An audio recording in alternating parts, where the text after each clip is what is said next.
Dictation start. The only conclusion recorded by the inquiry officer is that since the petitioner did not cooperate with the disciplinary proceedings and that from his conduct, it is clear that he does not want the proceedings to be concluded, he had no option but to record a finding that the charges stand proved, full stop.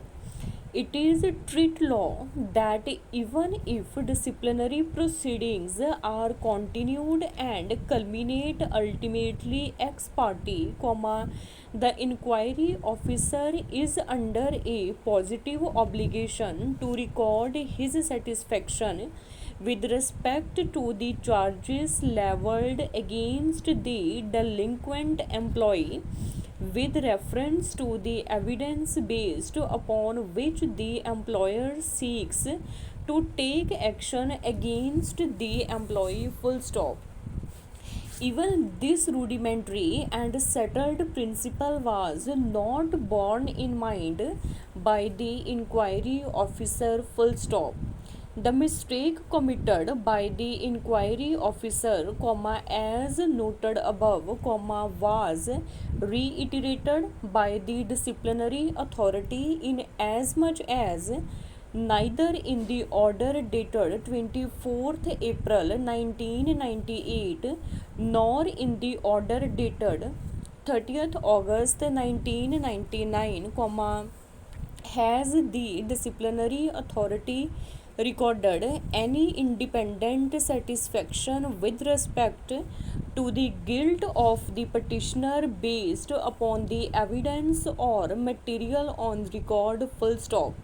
This, of course, subject to the caveat that the failure of the inquiry officer to record his conclusions on each charge is not a flaw which could perhaps have been cured by the disciplinary authority for the first time, full stop, para.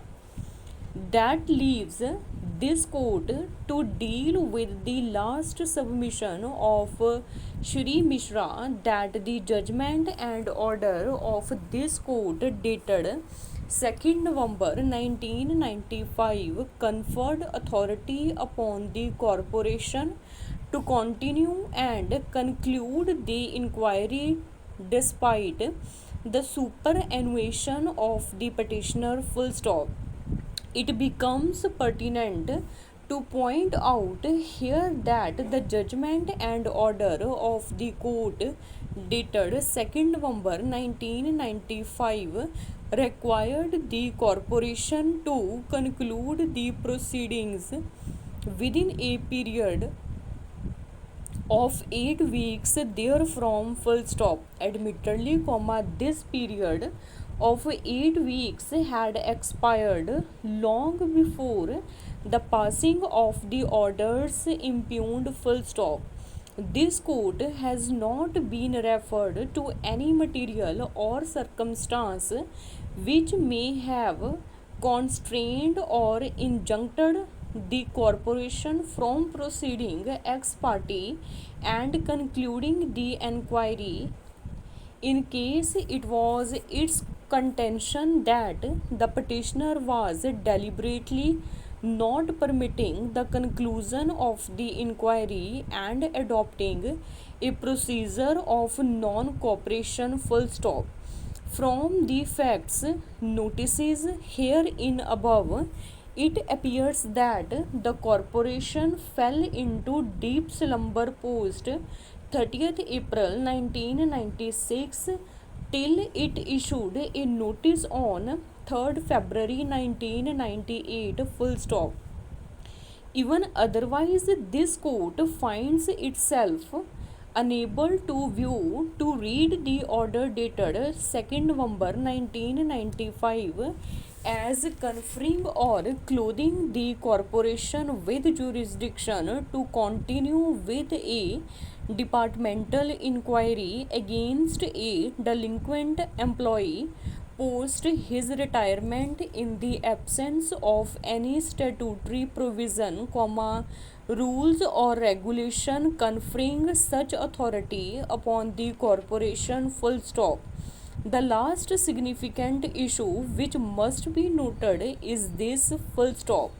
Admittedly, the show cause notice was dated 22nd April 1998, full stop.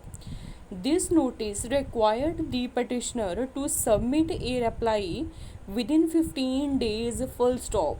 Even before the said period could expire, the impugned order came to be passed on 24th April 1998, full stop.